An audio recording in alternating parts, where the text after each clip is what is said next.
So 90% is the critical threshold. The US is at 131%, highest in history, which means we are well past the point where you can borrow your way to growth or you can borrow your way out of a debt crisis.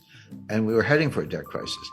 So the way it works is raise interest rates, tighten money, reduce the balance sheet, et cetera, get unemployment up. It doesn't sound like a desirable goal, but that's what it takes. And that's what happened in 1982. Get unemployment high enough so people are buying hamburger instead of steak. They're buying, whatever is the least expensive thing on the shelf, day-old bread instead of new bread, or they're not buying gasoline because they're not going to work, et cetera. That will bring prices down, but at a very high cost, which we just talked about, which is high unemployment and lower productivity. Meanwhile, the U.S. debt keeps going up. We haven't really talked about the debt. That part of it looks like 1981. But if you throw in a global financial crisis, then it starts to look more like 2008. Yeah, well, that's like a glacier. Glaciers are extremely powerful, but they move extremely slowly. There's some exceptions, but they kind of like, an inch a year, a couple inches a year, but they move mountains. I mean, they create rivers, they create canyons, they move mountains. They're extremely powerful, but slow. That's a good metaphor for the impact of debt. And when I talk about debt, in particular with the United States, but you can apply this to any country, I focus on the debt to GDP ratio, because you can't really talk about debt in isolation without thinking about the capacity to pay the debt. And a simple example, if you have a $50,000 balance on your credit card and you're making $30,000 a year and trying to pay rent in New York, et cetera, good luck. You're probably going to go bankrupt or at least default on that card. But if you owe $50,000 on your credit card, but you're making $5 million a year, it's, you just write a check. It's no big deal. My point is, you can't look at a $50,000 debt and decide if it's a problem or not unless you compare it to the income. And if it's too low, it's a problem. And if the income's high, not a problem. So that's why you use the debt to GDP ratio. The US just hit $31 trillion in national debt. That is national debt, almost all of it in the form of US Treasury securities. Not all of it, there are other obligations, but mostly US Treasury securities. Well, is that a problem or not? Well, one way to answer the question is compare it to GDP, do the ratio. The answer is that ratio is now a little over 130%. What was it in 1980 when Ronald Reagan was elected? The answer is 30%. 30% is completely comfortable. That's like the person with the $50,000 debt is making millions. No big deal. 30% is comfortable. 50%, yeah, getting up there.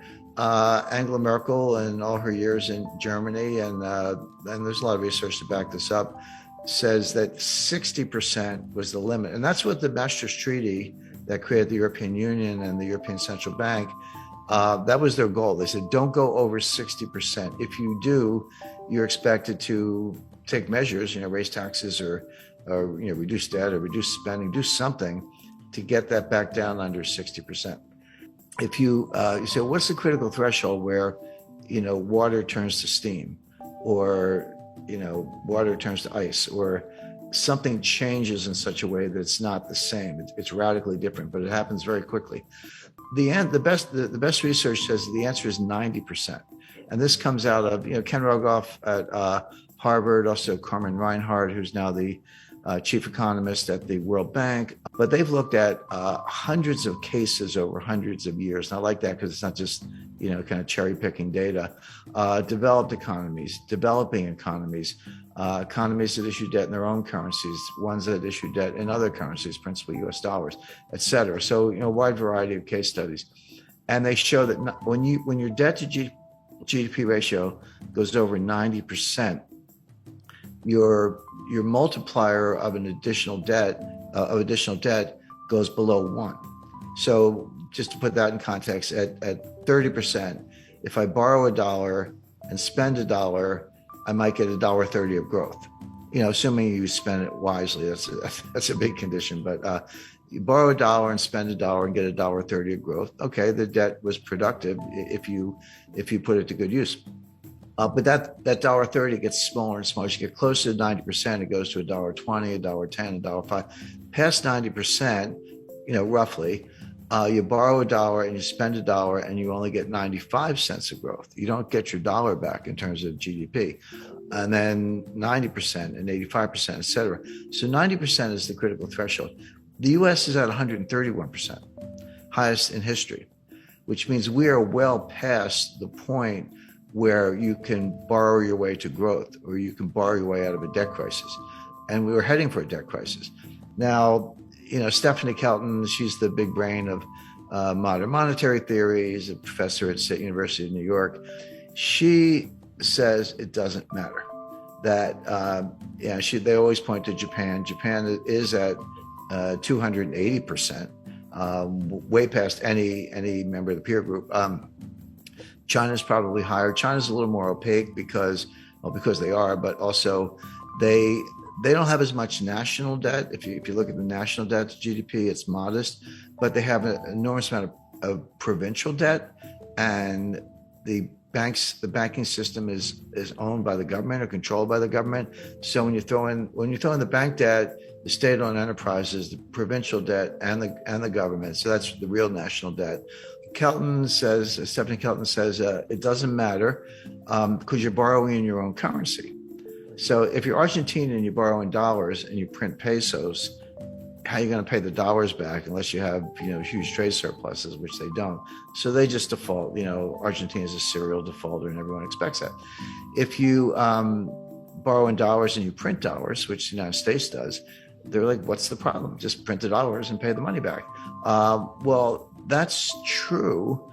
If you print dollars, there's no reason to default on dollar debt because you actually can print the money and buy the bonds.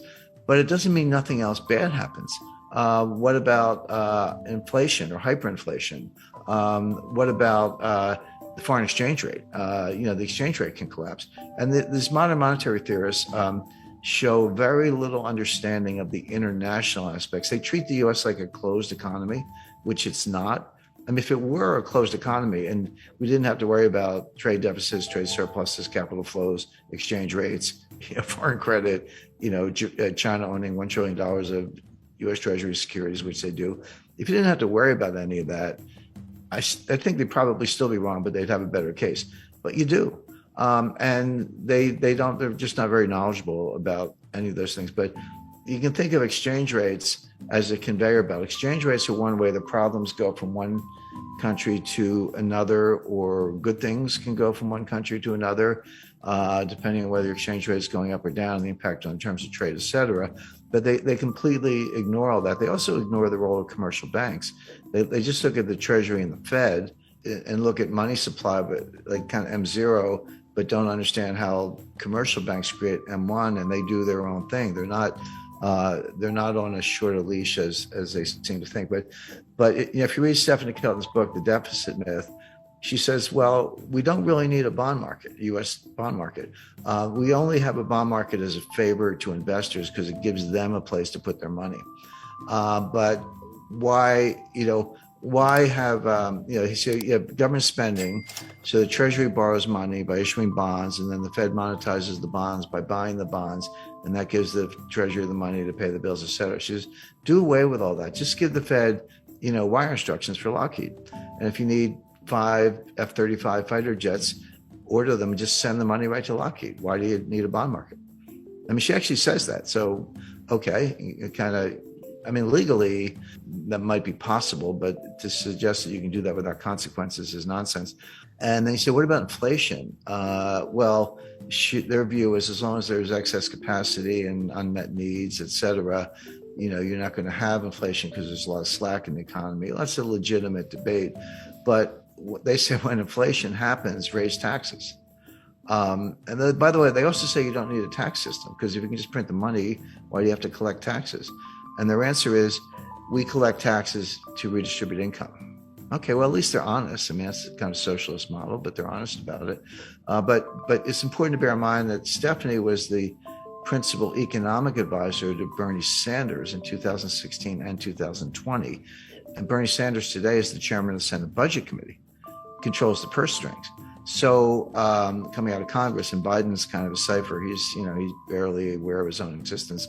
So Sanders is in a powerful position, and she's she's the Bernie whisperer, so to speak, who's behind all this. So if you ask the typical member of Congress, can you define modern monetary theory? They'll look at you funny. They've either never heard of it or they certainly don't know what it means, MMT, you know. But they're acting in accordance with modern monetary theory. Whether they know it or not doesn't matter. The actual behavior of the Congress, and again, just go back to COVID 2020, because we talked about the debt to GDP ratio. So in around May or June 2020, Trump put through a $2 trillion COVID relief package, and that was when, you know, the Paycheck Protection Plan, that was $800 billion, and everyone got the $1,200 check, you know, et cetera, et cetera. And then at the end of December, at the very end of the Trump administration, they did another $1 trillion, almost. And that's when everyone got the $600 checks. And now you're up to $1,800. By the way, those checks, that is helicopter money. That's, you know, what the Fed does is kind of nonsense. But when it's fiscal policy, not monetary policy, and you're handing out checks, that is helicopter money. And credit to Larry Summers for saying you're going to get inflation out of this. Well, Biden comes into office in January 2021, and he's like, not to be outdone, he did his own COVID relief package. That was another $2 trillion. And that's when we all got the $1,400 checks. They handed them out. And then later that year, or they did the $1 trillion infrastructure package. And then just to top it off, what did we get recently was the just under $1 trillion Green New Deal. I call it the Green New Scam. Well, and the baseline budget deficit, before everything I just described, the baseline budget deficit was about $1 trillion a year. So take $1 trillion for 2020, 2021, and 2022. Add on, you know, $2 trillion for Trump's first package, $1 trillion for his second one, $2 trillion for Biden's first package, $1 trillion for the Green New Scam, and I think $1 trillion for infrastructure. That's $7 trillion on top of the $2 trillion baseline budget deficit. So that's $9 trillion piled on top of what was at the time about a $21 trillion national debt. So that's how we got to 30 trillion. That's how the ratio went from 106 to 131. These numbers are mind-boggling, and MMT says it doesn't matter. But it does matter, and it shows up the way I described earlier, which is it slows growth. You don't get growth. So best case for the U.S. is very slow, weak growth, which we saw from 2009 to 2019. Worst case is you throw a recession on top of that, which we're heading for, and the U.S. will be in fiscal distress.